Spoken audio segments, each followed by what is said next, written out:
Hey everyone, I'm EJ Carrion. And I'm Jimmy Sweeney. We are Fort Worth guys who love our city. Welcome to 817 Podcast, where we explain the biggest headlines of the week and bring our own unique analysis on local trends from politics, business, and culture. Jimmy, what to do? What's up, man? How's it going? Hey man, we're finally doing this. Yeah, we are. Up here in your office, masks on, killing the game. Best life living. Yeah.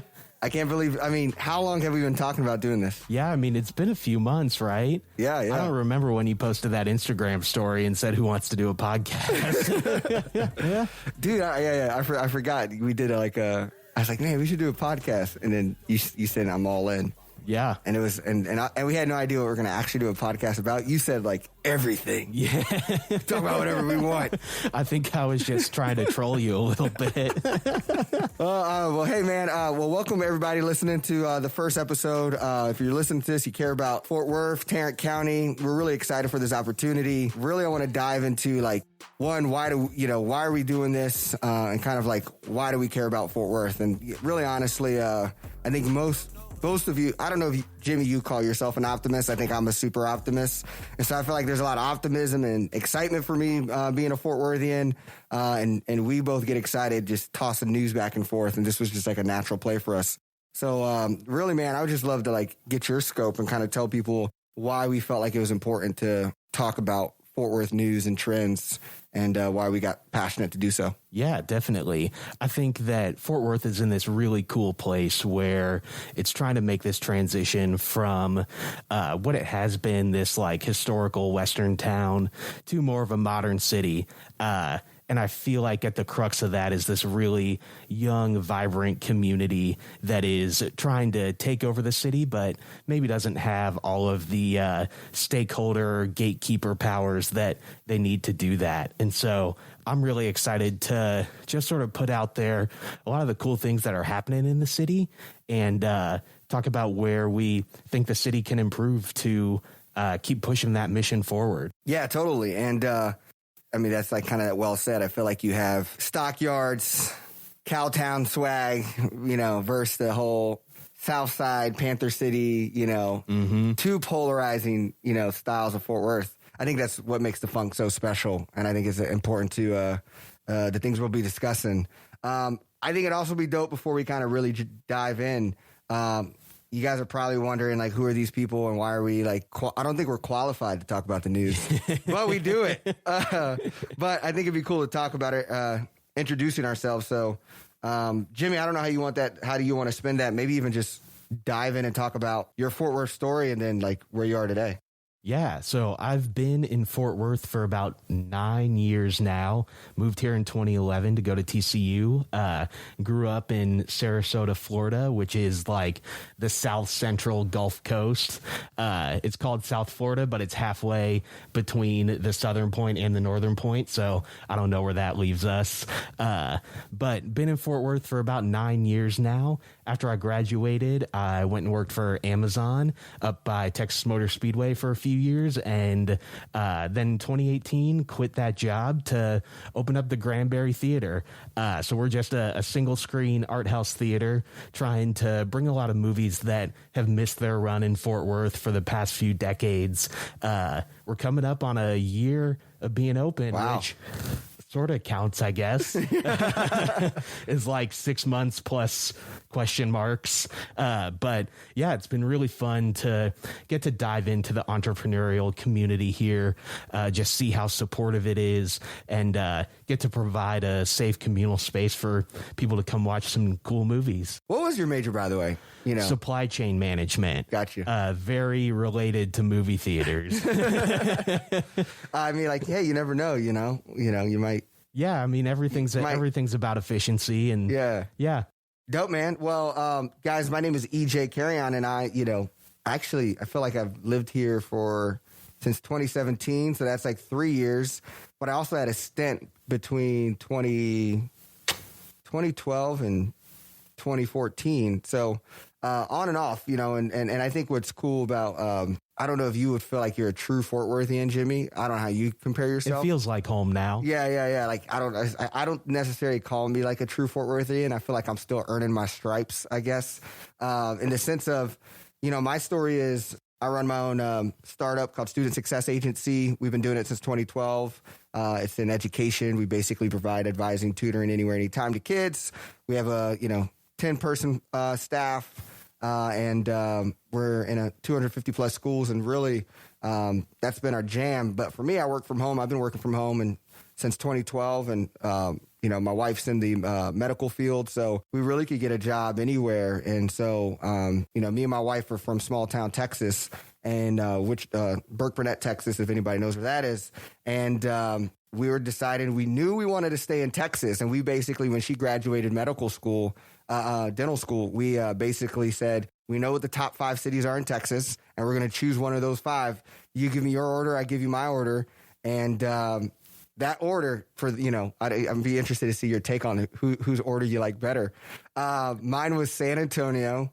He already's going to not like mine. Fort Worth, Dallas, Austin, Houston. Interesting. Houston being last, I think, is a unanimous decision. Sorry to any Houston natives. Well, check this out. You're definitely not going to like Monica's. Hers was Houston, Fort Worth, Dallas, Austin, San Antonio. Hey, I'm a Spurs fan, so I'm on your side. Yeah, right? So what's cool is Fort Worth was both our second pick, and so we moved to Fort Worth, and so we've been here since, and we're really believe in the city. We always talk the entrepreneurial side, and we'll have plenty of episodes to talk about that. And I think we'll have plenty of shows just talking about how excited we both are about the future of Fort Worth and where do we see the potential of it going. A lot of my favorite, elevator pitches when I talk to people, why do you live in Fort Worth? You can live anywhere. Why do you live in Fort Worth? And I'm like, I believe people should be looking for cities like you look for new musicians and rappers. You're always looking for the next big thing, but when it comes to living in cities, we sell, it's like selling out the corporation. So I got to live in SF, I got to live in Brooklyn, I got to live in LA. And I just believe true entrepreneurs and creatives get more inspiration and get more creativity and leadership opportunity if they kind of grow with a city. So I mean, Fort Worth to me is I think one of those cities. Yeah, and I think what you said is interesting. For me working at Amazon, I could have moved anywhere in the world to go work at a building. I had a friend I worked with that went to Manchester to open up a building, and Brooke and I talked about that.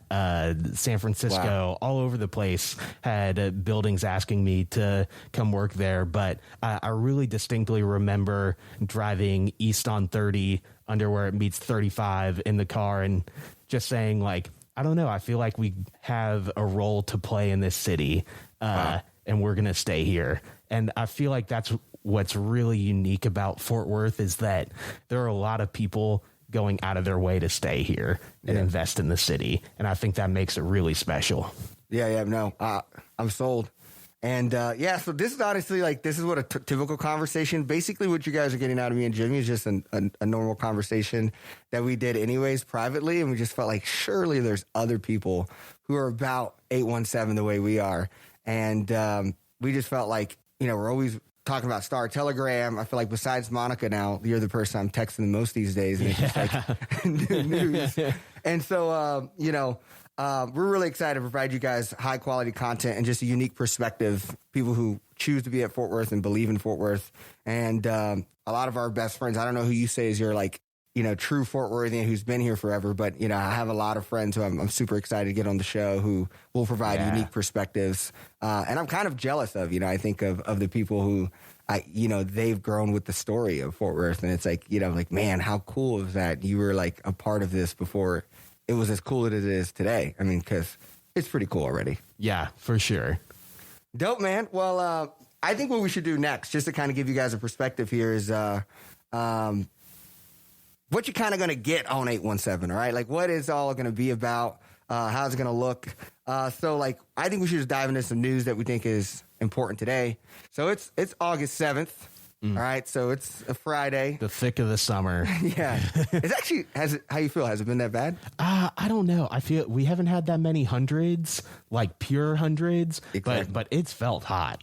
Oh, yeah. isolating was a lot easier in the spring when you could go outside for a little bit and shoot the basketball or do literally anything. But once it gets past like 9:30 a.m., I'm inside for the day. Yeah, no, I mean, like, I would love to know your like COVID response. I mean, me and you have been pretty locked in. So like, how long have you been home? Yeah, March 11th. We're somewhere in the like close to 150 day mark.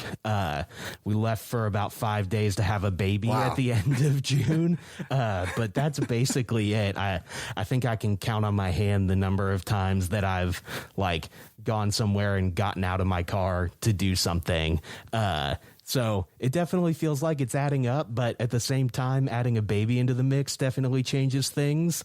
So maybe that was the fresh start we needed. Yeah, no, congrats, by the way. You know, like I think that's, you know, going through COVID, that could keep your mind off of it, I feel. Yeah. Because I feel like pre-COVID, I feel like it's so easy to just look at the news, especially as much as me and you are on Twitter or on the news. Like For sure. You get so much anxiety just hearing everything, the cases going up, our school's going to open, our school's going to close, you got elections and, you know, our feelings about Prop A and all that stuff. So I think, you know, there's just so much going on right now. Give me your pulse on that, actually. Give me your pulse on, like, how do you feel the climate of Fort Worth right now, and how would you explain it to people? How do we see through it? Yeah, that's interesting. It's maybe a little bit harder to get a pulse on things right now when you can't be out and about as much. But our baby loves to sleep in the car, and so we drive around a lot and get to see all the new banners that say dining room open, dining room closed, call this number for curbside. But I think we're really just in a very divided place, which isn't like shocking thing to say, but when the Star Telegram posts an article on Facebook about the mask order being extended, you see all these people, all the anti-maskers coming out and railing against that. And it's just such a weird time for us to be this divided about science. Yeah. No, totally. And I think the big divide that I felt is when you saw the images in Weatherford, you know, for sure. I don't know your takes on that.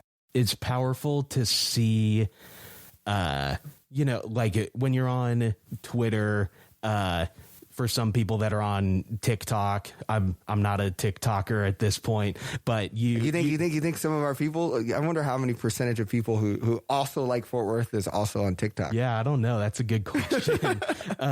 But you maybe see a little bit more of a progressive side if you stay off of Facebook, but to really be thrust into, wow, like this is where Tarrant County still is. Like there is a large population of people that want to protect the Confederacy. That it's really motivating to want to change that, to want to just engage in conversations to try and fix that. Like it's not about calling people names. It's not about being polarizing. It's about saying, hey, why do you not think that Black Lives Matter? Why do you want to protect this statue? Like let's actually engage on that instead of diving into, you know, calling people names on the internet and not getting anywhere with it. Yep. No, I think Fort Worth, like you said, is we're polarizing. And I think when you look at the news, that's another reason why I felt called for us to do this show. Is one, a lot of people don't read the news or just don't simply have the time, especially something like, I mean, you might have the time now, but even like I'm such a believer of like, you know, paying for your news or like investing in supporting local journalism, because there's a difference between a post and people who do it for a living and gone to school to be journalists. And, you know, in these times, you got to pay for that. And then it also alleviates, though, being clickbaited and ads that's all focused on just getting your attention, because their entire model is that because if the news is free, it's probably not a good thing. Yeah. And so, you know, for me, I just felt like I loved our context around what we were sending. And I think me and you were very like this is not about one side or the other. It's just very about like, how do we make sense of this so we can keep 817. And this doesn't, because it's crazy. You had the national news where you had the Weatherford, Texas, and the Confederate flags and protect my statues.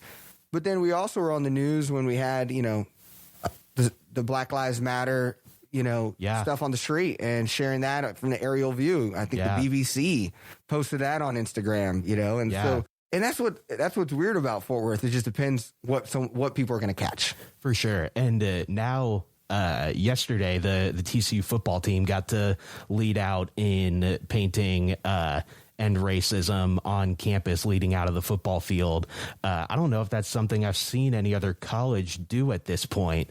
And obviously that comes on the heels of controversy around the team and what coach said. But still, like, it appears that they're trying to do something about it. We'll see if that's just patronizing or not, but it appears that something is trying to be done. But I don't know if any other college has something like that on campus yet. I want to make this, we have 10 more minutes of this show.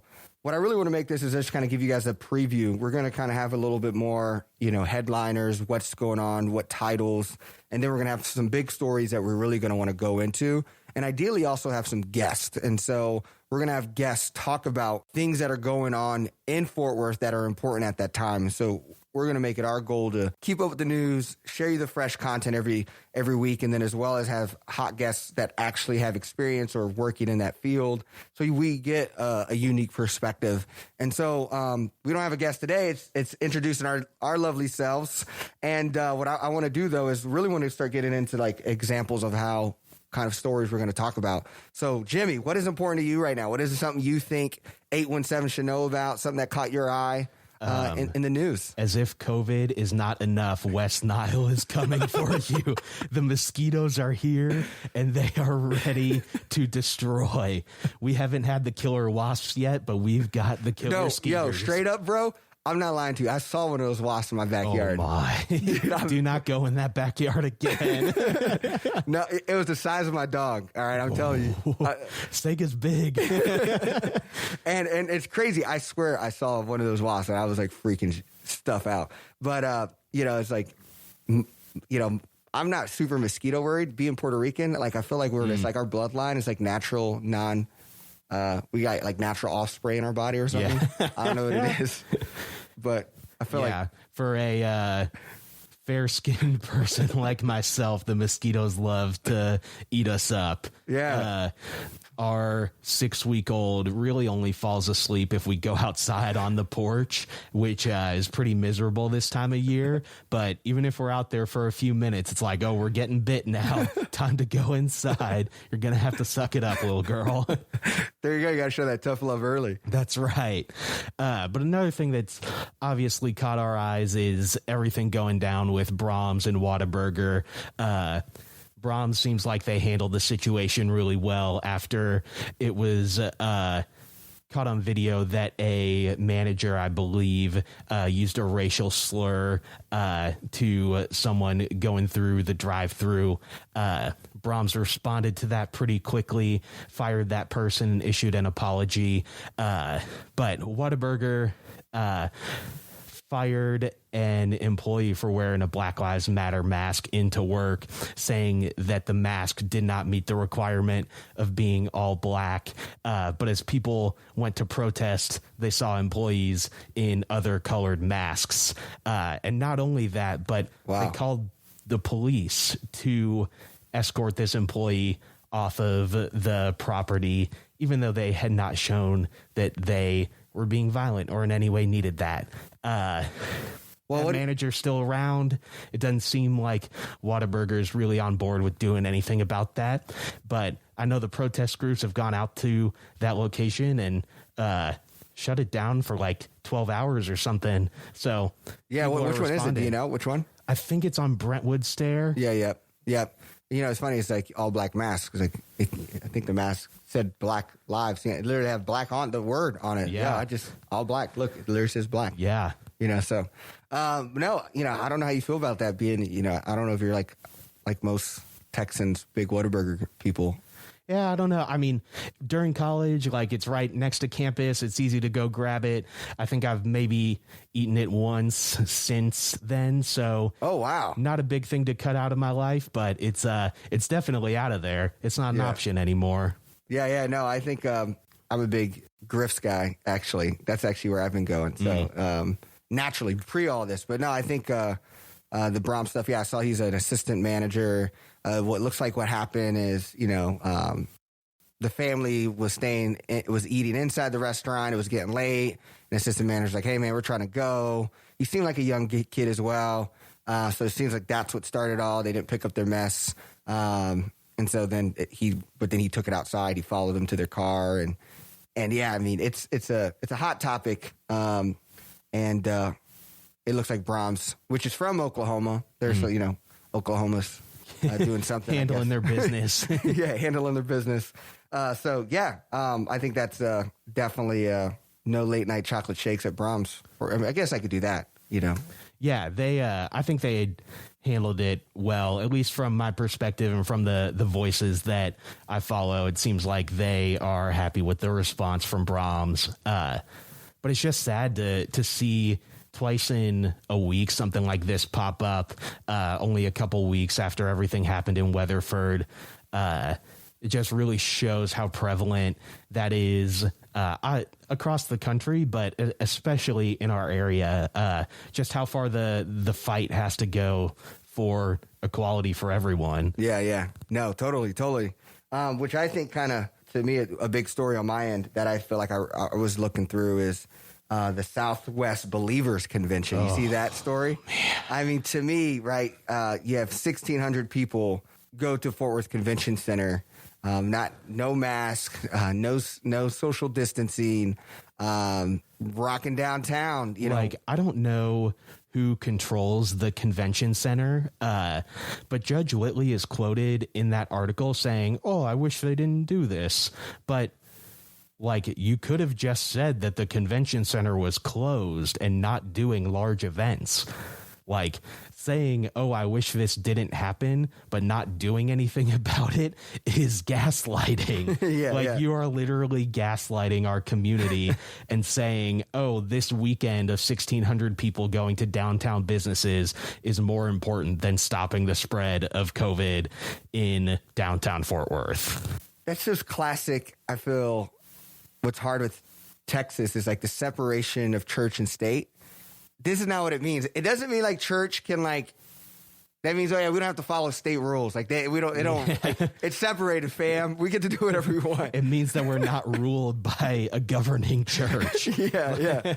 It allows you to believe in whatever you want to believe. Yeah. And your government's not going to manipulate what you believe, but it doesn't mean, Governor, Abbott has the setup where the freedom to do that. And what's crazy to me is that when you look at the recommendations on from a 1 through 10, what is the worst thing you could do to get COVID is go to a church with 500 people or a bar or a concert. That was the top 3. There's those are you shouldn't do. And 2 out of those 3 are shut down right now. Yeah. So I thought, for me, that is an example of what's going on in Fort Worth is we do great things, and then we do, man, why are you making us look old school? Or why do you you're really giving the Texas stereotype to us right now? Yeah. And I just think that's a common thing. And here's the thing, though, and that's the thing, though. I love Texas. I know we talk about living in other places, but to me, I'm proud to be I'm a proud Texan. I always tell I only want to live in Texas, and for me, I travel all the time. So being next to DFW is great. I love space. I love the cost of living. I love the lack of high density and people on top of each other. Can you imagine not having a backyard? Not having these things. So that's my biggest fear when I look at the news and I don't. I know me and you are super progressive, super. Millennials, doing millennial things. But a part of me, as we break down the news, as we kind of come to a close, is there's a part of what I like about Texas that comes from the old school or from conservative views or traditional absolutely. Texas views that makes you like living where you live. And so I think there's just like this tenderness and care that I'm trying to be intentional with when it comes to judging or challenging, or, you know, I don't want to become Austin, if that makes sense. Yeah.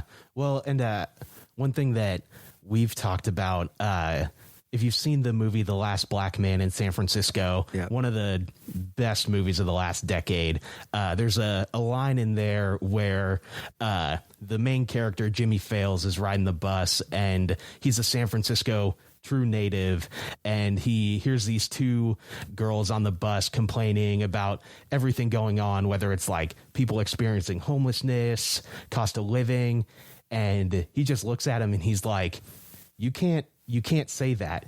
You can't hate on San Francisco. You can only hate on something like that if you love it. And because he has poured his blood, sweat, and tears into that city, there's so much more of a connection than these transplants that don't really have a connection to where the city has come from. And obviously we're both transplants, but we look at this city as home. We choose to live here, and we feel like any criticism or areas for growth come out of a love and passion to see the city do better. Yeah. I think you ended the show perfectly of what this whole thing's about, man. And that's coming from a guy who owns a movie theater, people. So if you haven't watched The Last Man in San Francisco on Amazon Prime, on Amazon, free. Double work. Look, you did your Granberry and then you did your Amazon career. Still got to pay tribute. Got to pay tribute to Bezos. So yeah, definitely. It's a great movie, and that was a great ending.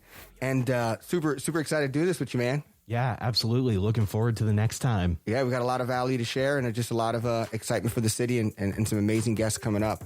So look forward to seeing you guys at the next episode of the 817 podcast. Thanks for tuning in. Peace.